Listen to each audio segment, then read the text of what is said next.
odds are the weight loss process is going to be a lot slower than you want it to be.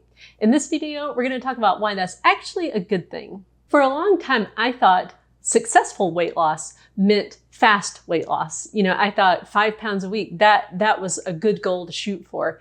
And it was only over the course of losing weight and losing weight slowly that I started to see that it was actually better to lose it slowly. And even though I realized that, I still kind of felt secretly like a failure. After I lost the weight and I was starting to tell people about it, I was embarrassed by the fact that I had lost weight so slowly. I lost about a pound a week on average for the first 65 pounds that I lost. And then later on, when I decided to lose more weight, it was fractions of a pound a week. So it was very slow. But as it turns out, slow weight loss is a good goal to have. So the first big benefit of slow weight loss is that you're much more likely to keep it off. According to the CDC, if you lose between 1 and 2 pounds a week, you're much more likely to keep it off as opposed to if you try to lose weight faster. The second benefit that I've found is that you appreciate it more. You know, when you've had to work for something for a long period of time, you really appreciate when you finally get there. On the other hand, if it was just kind of handed to you, if you could just snap your fingers and then you lost all the weight all at once without any effort, it's going to be a lot more tempting to put the weight back on because you didn't even have to work to get it off. To me, it's like, you know, the idea of winning the lottery versus working really hard and saving your money.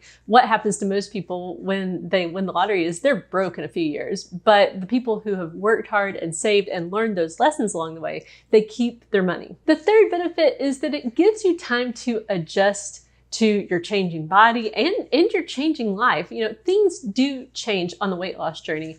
As your weight gets into check, other parts of your life can change too, and in good ways, but it is still change, and change is difficult. So it's nice that these changes are gradual. The fourth big benefit of slow weight loss is that it builds discipline. You know, when the thing is going slowly, it means that you have to zoom out, that you have to really think about the big picture. You have to think in terms of months and years, and instead of just the day to day or the week to week. And that's really good because when you're thinking big picture all the time, you're making sustainable changes, things that you can live with for the rest of your life. And the neat thing is, as you build discipline in this one area when it comes to weight loss, it can just have a ripple effect throughout your entire life so that you become more disciplined with your finances or in your career or various other things that you're trying to accomplish. So right now, if you are frustrated because you are just losing weight really slowly, just take heart. Know that, you know, most people who lose the weight and keep it off for good are losing it really slowly. And ultimately, the main thing that's important is that you're making sustainable changes that you can live with for the rest of your life. So thank you for watching this video, and I'll see you in the next one.